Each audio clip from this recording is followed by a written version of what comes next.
This is Neena Perez, and this is Straight Talk, No Sugar Added. I am so glad you guys are here. Now, you guys know I love you as my community. You guys are amazing. And thank you for all of the love and shares and follows, all that great stuff that you do, because you know that I go around this amazing planet finding the best humans on it to come on here to grow, challenge, and transform your thinking. So I found one for you today. Her name is Debra Woog, and she's a crisis navigation partner with over 30 years of experience as a leadership researcher, executive, and advisor. And she is a trained mediator with Brené Brown, and she's certified as a Dare to Lead professional. So there you go, people. You guys know that a lot of you who are always talking to me about leadership and business and starting your own thing and entrepreneurship and all of that. So what a better person to have here than Debra. Debra, how are you? Welcome. Thank you. I'm thrilled to be here. I'm great. I'm so glad you're here. What part of the world are you in? I live just outside Boston in Arlington. Oh, okay. Okay. I'm in Connecticut. So I'm in Connecticut. So we're not too far from each other. Yeah, that's great. So, Debra, thank you for being here. And, the first thing I like to do is I like to take my audience on a way to get to know you a little bit better, on a little journey. So tell us a little bit more about you. Who is Debra? Who's Debra? Debra is a person who was born in the mid-1960s and who moved around a lot as a kid because her dad worked for one company for I think 35 years. Wow. And we moved to wherever in the country they sent him. So I had to learn to be adaptable and have trust in my ability to build new relationships from a young age. I think we moved 9 times. I went to high school in South Carolina and chose to go to college in Massachusetts. And I've lived here ever since. But I really believe that moving around as a kid really made me the person that I've turned out to be. Yeah. And it was hard, but it was good. Yeah, that's the thing, right? I think some of the things in our life, even when we're younger, or even now, the things that are harder in our lives are sometimes the best parts. Yeah. Like that's sometimes where not sometimes, a lot of times is where your growth is, right? Where your development is. So that's pretty interesting. When you were going to the 9 different schools and stuff, were you finding it hard to connect? Was that a challenge, connecting with the teachers, connecting with new students, things like that? Yeah. Because I always had to teach everybody who I was from scratch. And sometimes that takes a while. I found one big lesson I learned from the first 30 years of my life is it takes a good year in any new place, whether it's a new school or a new town or a new community of any kind, to really start feeling connected and like I'm a part of it. And that's helpful because now going in, when I join something new, I don't think I'm going to have an instant sense of connection. Right. And I'm more patient building that up. That's really good advice too, because I think one of the things, and you probably are dealing with this a little bit, and we're going to talk about what you do because you do a lot of work in leadership. And I think that's one of the things that are challenging for leaders or somebody who's shifting out of being a leader into entrepreneurship or whatever that is, or whatever that looks like, is almost that you feel like everything has to be instant. And I don't know if that's where we are today in the world with, we used to, when I was growing up, it was, we called it the microwave world, right? Where you wanted everything in 30 seconds or less, right? And I think we have tried to adapt to that, but we're human and it still takes us that long. I agree with you. I always say, listen, if you're moving to a new place, don't move out right away. Give it a year. See if you like the area, the location, the place before you just jump and leave because you said, no, it's not for me. And you gave it a month, So I agree with you. Is that some of the lessons that you've learned and everything? Is that what helps you right now with what you're doing in leadership?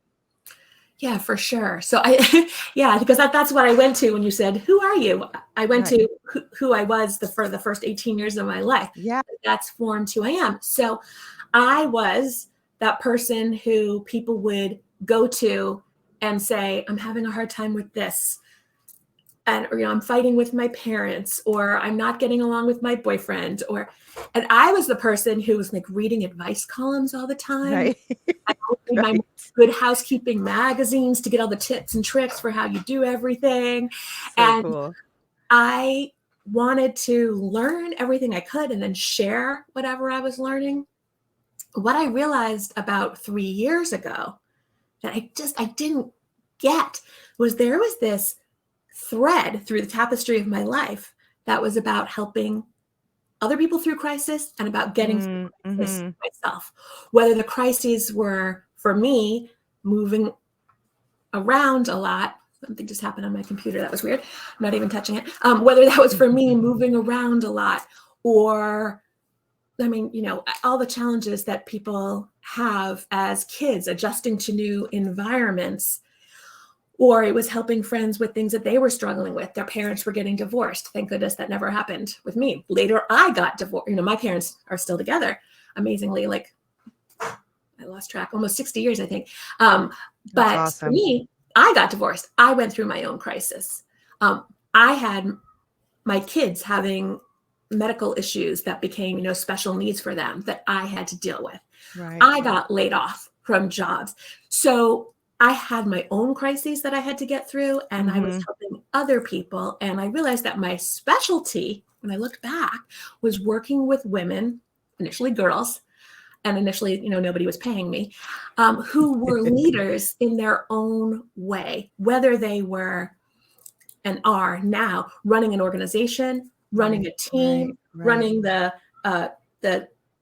fall festival subcommittee of the PTA, running their family, or just realizing that they are leading their own lives and they're at choice as they move through the world themselves. And so that's who I've always worked with, and that's who I love. So that's when I learned about your show and your community. I was like, I want to be part of Neena's community. Yeah, thanks.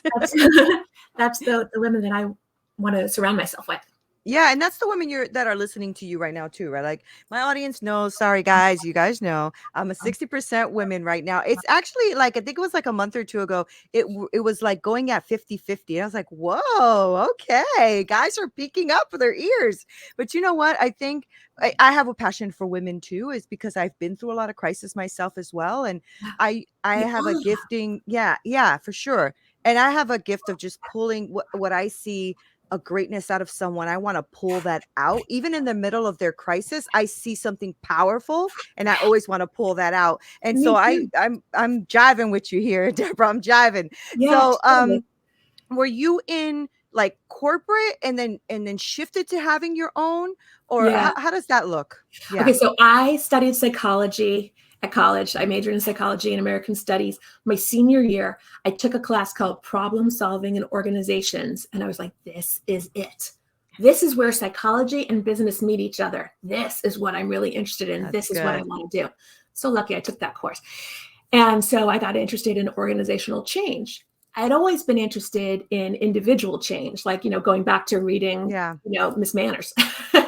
And who, by the way, is an alumni of my college. So I always was interested in how do we individually do things better, and then how do organizations do things better. And I was a researcher at Harvard Business School. I had my own first business when I was 23 years old for 2 years. But I did a lot of work in consulting in organizational change in the corporate world. And there was a little bit balanced with the academia, working in the research about it. Then I went to get my MBA, really focused on those things. And I worked more for consulting firms.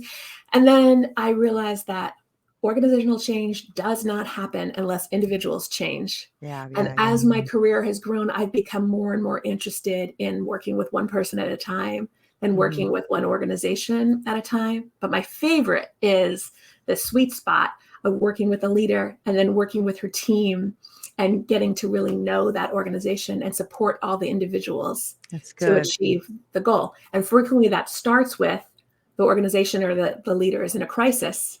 And then we work through those things. And then we get to, okay, so now how do we prevent the next crisis? Tell me something. How did you work on that, or how was that experience for you, especially with the pandemic, right? Because everything shifted, right? So, Yeah. what were some of the crises that were such crisis in, let's say, 2019 before the pandemic, to maybe today, where the crisis may be a little bit different or looks different? Have Yeah. you seen much difference, or do you think most organizations or leaders are about the same? How do you feel about that? So, funny thing happened. So I started my own business in 1999. And it was a combination of that organizational change consulting and working with individuals, career coaching, and over time that grew into leadership coaching. Somewhere around, I don't know, like the 20 teens, the mid 20 teens, my business just wasn't inspiring me the way that it used to. And I was Yeah. doing the work and I liked the work, but I wasn't like on fire about it anymore. And so in 2019, I committed to doing the process with myself that I've done other times before with my clients and done for myself, to really look at what is the core of my brilliance? What are the skills I most want to use going forward? What are the interest areas that I'm most passionate about? What are the qualities that make me uniquely me? What are the themes of my experience so far? And in that process in 2019, I realized that I'm a crisis navigation partner, and I made up that term. It's a good term, though. It's a good term. Almost have the trademark registered. Like, hopefully in the next month, I'll get the official word. Awesome. Very exciting. But anyway, I made up this term and I thought, okay, I'm going to work with women in these kinds of crises that I've worked with women in before in my business, either or that I've gone through myself. So divorce, death of a loved one, diagnosis of a physical health or mental health issue, dispute, downsizing. How fun. They all start with D's, right? Yeah. And I was like, look at that, D's. So I'm going to put that on my website. These are the things I'm going to help people with. And love I it. rebranded into the summer of 2019, and I created my signature talk, which is called Wow. Unmasking Women in Crisis, 3 Keys to Navigating Life's Inevitable Big Challenges. And I started going out and giving the talk in person, a little bit virtually, mostly in person. At this point, almost all my clients, I would see them on Zoom. I've been doing that for years. And then this interesting little thing happened early 2020 where everybody was simultaneously in a crisis in the whole globe, in a crisis that did not start with the letter D. That I never. They ruined it for you, Deborah. They ruined it. It should have been COVID-19. There is a D in pandemic, so I just Right. call it demic for short. Right. That's funny. So massive shift. And I think that I was just kind of weirdly in the right place at the right time. For a lot of people, their businesses suffered when the pandemic started. When I had this aha that this is what I meant to do and this is what I want to focus on, that I'd been doing it, but not marketing myself that way. Right. And I started putting myself in the world that way. I felt like down to my toes, this is what I'm supposed to be doing. This is finally all the threads of my life, personally and professionally, coming together. And people said to me, like, oh, you can't talk about crisis. Nobody wants to talk about crisis. That's not a word anybody identifies with. And I was like, this is my word. This is my word. So I have chills just thinking about this because I did not know what was coming down the pike. So when our part of the world started really shutting down, and our part of the world being the United States and even New England, started really shutting down late March 2020. Right. And then there were all these people who heard I was doing this work now that I had known in other settings. Maybe I had coached them or worked with them before as a colleague. And they started coming to me and saying, I'm in a crisis now. I run this professional services firm of 75 people and everybody's working from home. And I don't know how to manage people when they're all working from home. Help me, Deborah. Right. I'm a doctor. There's another example of a client. This doctor had first gotten in touch with me in February.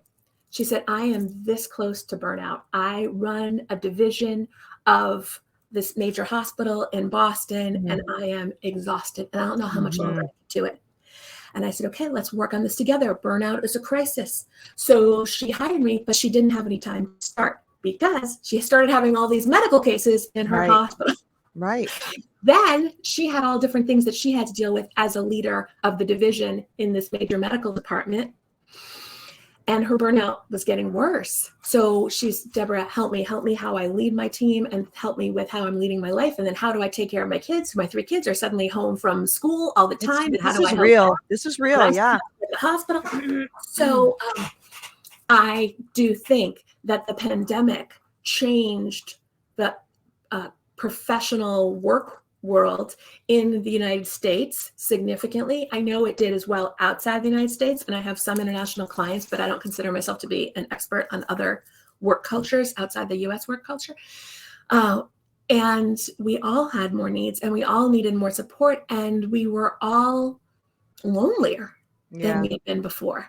And that's all the more reason that people want to have partners or supporters. So I specialize in working with women leaders who feel that they're on their own for whatever reason, as I have felt on my own.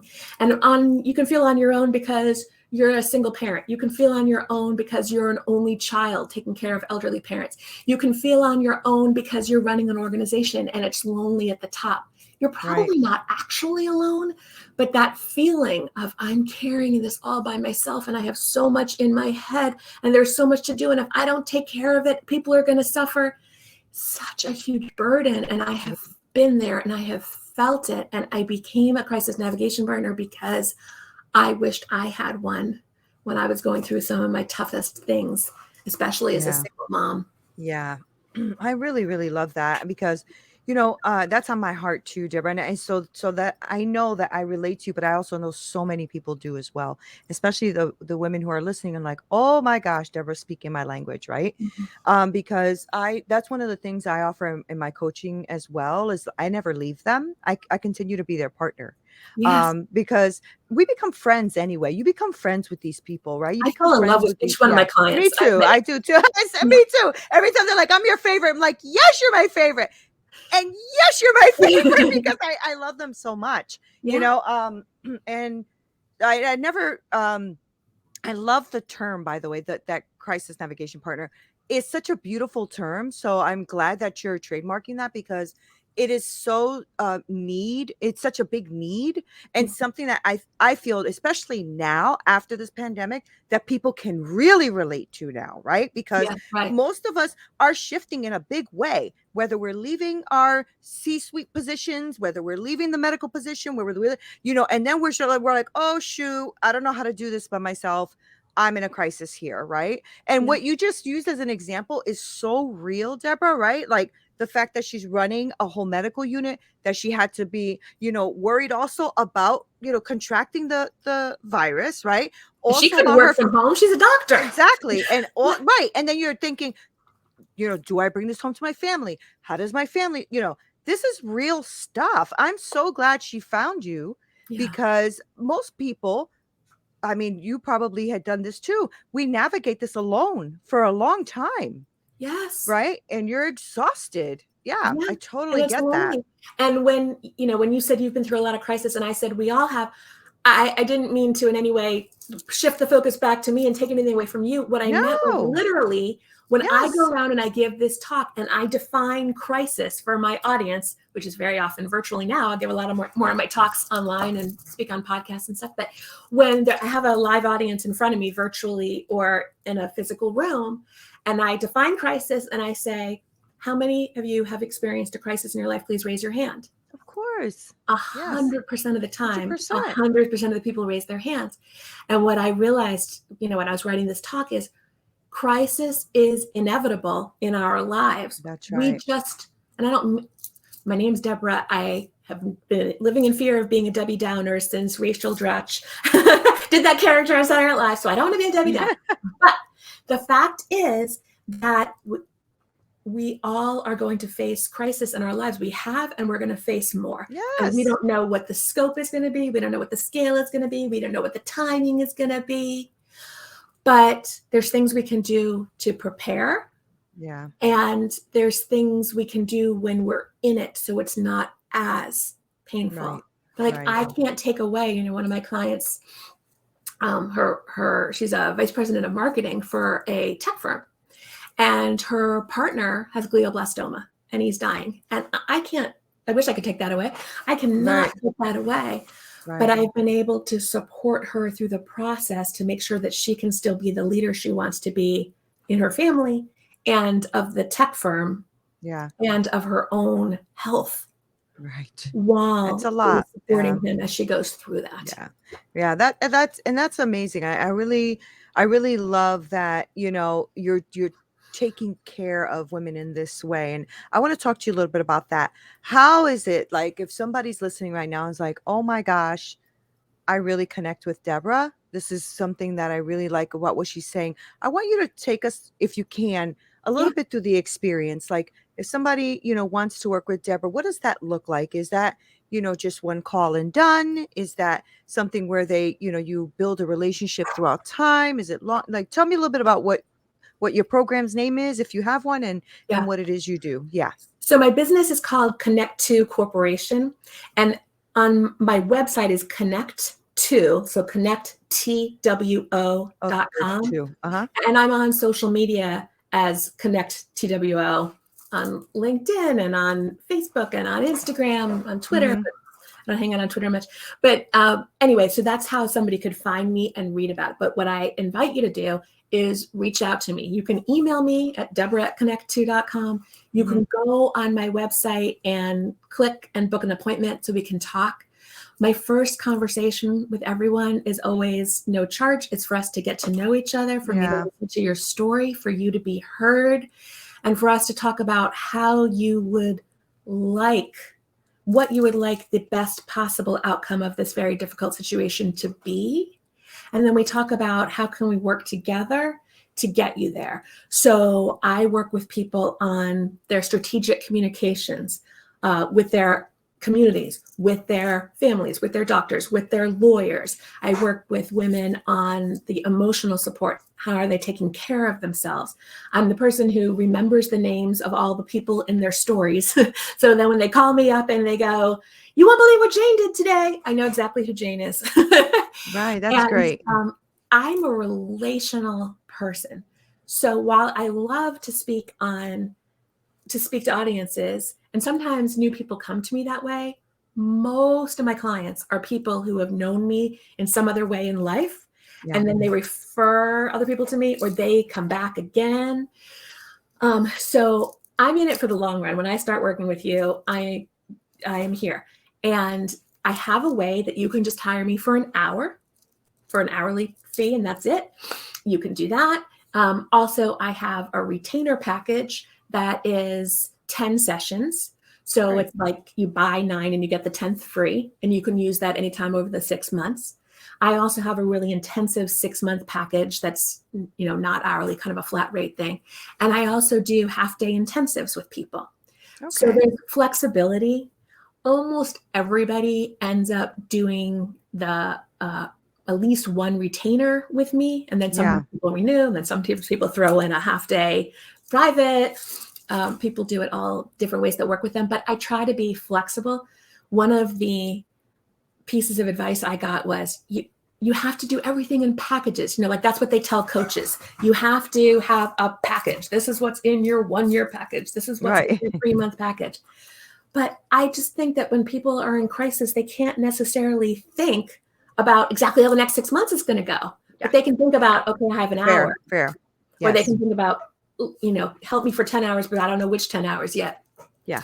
So I hope that answers the question. But it's it did. I mean, it did. And I want you to also talk to us a little bit more about. I know you already mentioned the fact that you get on the call with them and you figure out what the crisis is. And so it sounds to me like you work in different areas of people's lives. So it's not just, in leadership, or is it? Is it like home and leadership, or can it just be someone who's the leader of their home, like a stay-at-home mom, you know what I mean? Or somebody who's retired. So tell me a little bit about that.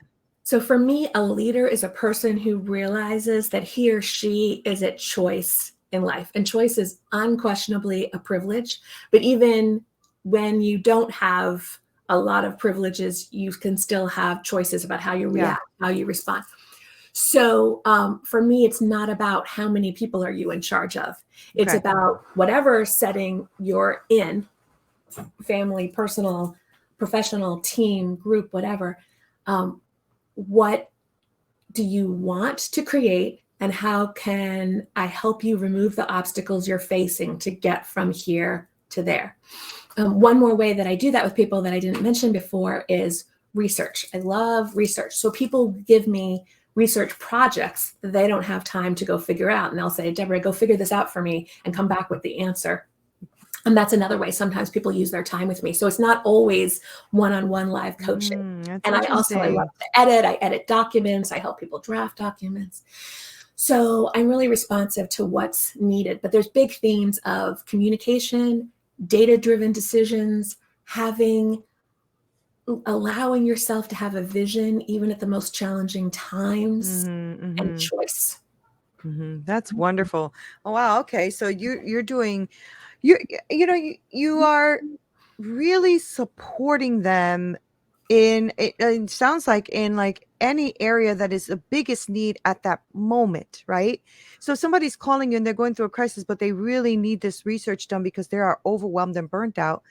Deborah steps in and kind of helps them. So you're a friend. That's how I start. You're a friend is what you are, right? Because what I mean by that is sometimes we feel very lonely out there and stuff, and we don't have the support that we need. And you almost always feel like, I wish I just had a friend who can listen to me right now and just do what I need just right now. You know what I mean? Right? Yeah. And there's so many, usually my clients who feel on their own, they actually do have friends, but often their friends are having crises. During the pandemic, everybody was in a crisis. So how are you supposed to turn to your best friend, because she was dealing with her kids being at home and everything was going haywire at her work. Too. And so but you're a strategic friend. You're like that strategic. You're a strategic friend. And the reason I say that is because we all have friends, right? So you always have that friend that you call when you need somebody to be bluntly honest. You always have that friend that you call that you want to go have that drink with. You always call, but then you become the strategic friend. You're the friend that people need in their meltdown, in their time of crisis, when they can't turn to anyone else at that moment. Right. So they're like, I got Deborah's number. I know who to call. Call Ghostbusters. Right. And for some reason, I've always been that person who turns towards those most intense moments instead of runs away from them. Yeah. I mean, but because it's needed for such a time, right? Yeah. It's needed for such a time. I think that I feel like we all have these amazing innate giftings inside of us, and those things are so strategic for when we need it, right? For what, if you find it, if you're aligned and congruent with who you are and you are working in that, you are going to find the people you need to find to help. So my show, the reason I even started this is to impact people's lives. And the reason I like to speak to people like you, Deborah, is because I want to show people you are not alone. You are not secluded. You have many people out here who want to help you in any area, right? Because I speak to people amazing like you who are out here helping people in crisis. I speak to people who want to help you automate your system. I help you people that want to help.